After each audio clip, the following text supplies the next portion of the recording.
Hello everyone. Noida International airport के first part में हम लोगों ने डिस्कस किया था इस एयरपोर्ट के बैकग्राउंड क्या था और कौन सा हर्डल्स बीच में आया था, कैसे ये एयरपोर्ट का सारे प्रोसेस फॉर्मेलिटी सारे पूरा होके आज रियलिटी बनने वाले हैं, उसके बारे में डिस्कस किया था।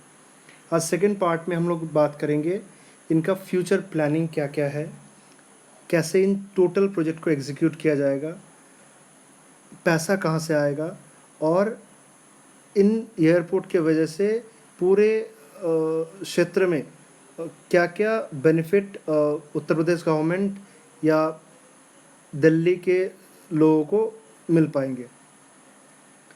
अच्छा, प्लानिंग के तौर पे बता दूं, ये नोएडा इंटरनेशनल एयरपोर्ट जो आज बनने वाला है ये एशिया का सबसे बड़ा एयरपोर्ट बनने वाला है। पहले जो हमारे एशिया में नंबर 1 पे थे दैट इज़ चाइना के संघाई एयरपोर्ट, बट उनके जगह हमारे नोएडा इंटरनेशनल एयरपोर्ट उनके स्थान लेने वाले हैं। तो ये एयरपोर्ट का नाम 100 स्ट्रैटेजिक ग्लोबल इंफ्रास्ट्रक्चर जो अक्रॉस द वर्ल्ड में पब्लिश किया जाता है उनके लिस्ट में that this is one of them.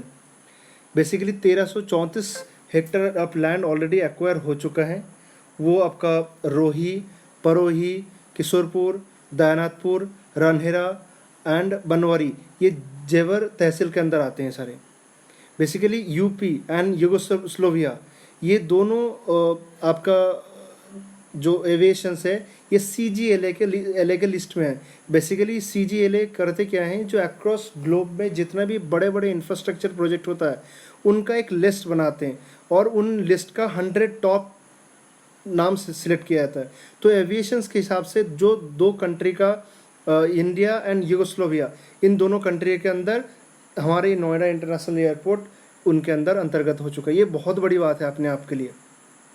Basically ये टोटल जो प्रोजेक्ट आपका अंडरगो होंगे इनका 3 डिपार्टमेंट बेसिकली इन्वॉल्व होंगे। एक सेंटर की तरफ से सिविल एविएशन डिपार्टमेंट से डायरेक्टर होंगे। NIAL Noida International Airport Limited के नाम पे जो एक नया कंपनी फॉर्म किया गया उत्तर प्रदेश के गवर्नमेंट की तरफ से, that will also be a part of this. And Zurich international AG जिन्होंने इन टोटल प्रोजेक्ट के कॉन्ट्रैक्ट जिनको मिला हुआ है। तो ये टोटल 3 डिपार्टमेंट अलग अलग से अपना बोर्ड ऑफ डायरेक्टर शेयर करेंगे and they will come up with a plan और आगे की रणनीति और आगे की जो प्लानिंग होंगे वो डिसाइड करेंगे। और सबसे बड़ी बात ये है, जो गांव के ज़मीन जिन लोगों के गए हुए हैं उनके लिए ऑब्वियसली एक बहुत अच्छे पैसे उनको मिले होंगे, मुआवजा बहुत अच्छे मिले होंगे और साथ साथ उनके लिए फ्यूचर भी उनका ब्राइट है, क्योंकि जेवर एयरपोर्ट के surroundings complete area smart city के अंदर डेवलप होने वाले हैं और ये बोर्ड का 67th मीटिंग भी डिसाइड हो चुका है। सिर्फ यही नहीं, इन प्रोजेक्ट के लिए ऑलमोस्ट 400 करोड़ की फंडिंग भी ऑलरेडी सेट असाइड किया गया जो 2020-21 की हमारे फाइनेंशियल प्लानिंग किया गया था। अब बहुत जल्द यमुना एक्सप्रेसवे डेवलपमेंट अथॉरिटी की तरफ से इस एयरपोर्ट को देखते हुए hotels, offices, petrol pumps, kiosk, showroom, residentials property के लिए नए नए ज़मीन ये सारे एलोकेट होंगे, जिनसे बहुत पैसा उत्तर प्रदेश गवर्नमेंट अपना उनको मिल पाएंगे। सेकंड क्या है आपका, जो आज आप देखते हैं एक साइबर हब या जो DLF का साइबर सिटी बने हुए हैं, ये जो जितने भी होटल्स आप IGI के आसपास देखते हैं वैसे ही इससे बड़े लेवल पे प्लानिंग ऑलरेडी हो चुके हैं और बहुत जल्दी इन सारे का मास्टर प्लान हमारे पास आ जाएंगे। अब इन सारी चीज़ को बार बार हम लोग इसको सेंटर या स्टेट गवर्नमेंट इतना बारीकी से क्यों देख रहा है? पहली बार ये सिर्फ इंडिया का लार्जेस्ट एयरपोर्ट नहीं है या बिगेस्ट एयरपोर्ट नहीं है, दिस इज़ एशिया का सबसे बड़ा एयरपोर्ट बनने वाला है and this is gonna be the 5th largest airport in the whole world. सबसे बड़ा जो एयरपोर्ट है, आपके नॉलेज के लिए बता दूं, ये सऊदी अरेबिया में फार इंटरनेशनल एयरपोर्ट जो दमाम में है। बेसिकली ये 77,600 हेक्टर ऑफ लैंड के ऊपर बना हुआ है। सेकंड जो आपका संघाई में था 3,989 एकड़, बट जेवर एयरपोर्ट का एरिया है 5,000 एकड़। तो जिस दिन ये तीनों फेज़ कम्प्लीटली फुल्ली फंक्शनल हो जाएगा तो ये इंडिया का या एशिया का सबसे बड़ा एयरपोर्ट माना जाएंगे। अब जो टोटल एयरपोर्ट का खर्चा है ऑलमोस्ट 30,000 करोड़ के करीब खर्चा होंगे। जो फर्स्ट फेज़ का कॉस्ट जो आ रहे हैं अभी, दैट इज़ 4,588 करोड़।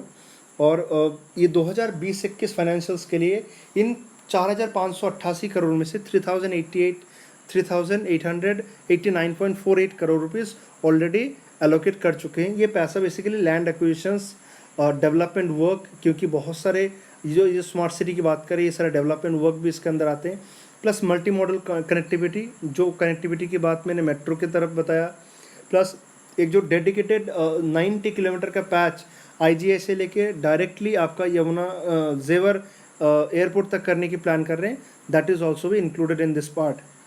अब ये टोटल एयरपोर्ट के लिए उत्तर प्रदेश गवर्नमेंट या सेंट्रल गवर्नमेंट दोनों को कंबाइन ऑलमोस्ट 1,10,000 करोड़ की मुनाफा आने वाले हैं जब तीनों फेज़ पूरा कम्प्लीटली रन हो जाएंगे। और उसके ऑब्वियसली एक सर्टेन टाइम टेबल उन लोग डिसाइड करेंगे, और इनका टोटल लागत मतलब 30,000 करोड़ रुपए लगा के 1,10,000 करोड़ के मुनाफा आएंगे। प्लस उत्तर प्रदेश में Noida, greater Noida, Ghaziabad, Yamuna expressway, in total जगह में जो इन्वेस्टमेंट आएंगे उनके पर उनका अमाउंट है ऑलमोस्ट 1,00,000 करोड़। तो आप समझ सकते हैं जिन्होंने इन एरिया में काफ़ी लंबा टाइम से प्रॉपर्टी परचेस करके रखा हुआ है या आने वाले टाइम पे जो इन्वेस्टमेंट करना चाहते हैं, तो उनके लिए एक बहुत अच्छा मौका बन के आएगा। बट ध्यान रखिए, इन सारे बहुत बड़े इंफ्रास्ट्रक्चर प्रोजेक्ट में थोड़ा टाइम लगता है। अगर आपने इन्वेस्ट करके रखा है या प्लान कर रहे हैं, 2-1 साल के प्लान करके मत जाइए। अगर आपके होराइजन ऑलमोस्ट 7, 10, 12 साल के हैं तो you will get a good return. ठीक है, अब ये जो स्मार्ट सिटी के बारे में मैंने आपको ऑलरेडी बताया, 400 करोड़ रुपए ऑलरेडी इस फाइनेंशियल ईयर में एलोकेट किया गया, और 300 करोड़ रुपए जेवर से ग्रेटर नोएडा का जो नॉलेज पार्क 2 है, जो मेट्रो कनेक्टिविटी है, उनके लिए ऑलरेडी एलोकेट कर चुके हैं। So this is the analysis, complete analysis जो मेरे तरफ से इनपुट हो सके मैंने आपको बताने की कोशिश किया। आगे के भी जो भी डेवलपमेंट आएंगे मैं आप लोगों को अपडेट करने की कोशिश करूँगा। Thank you so much.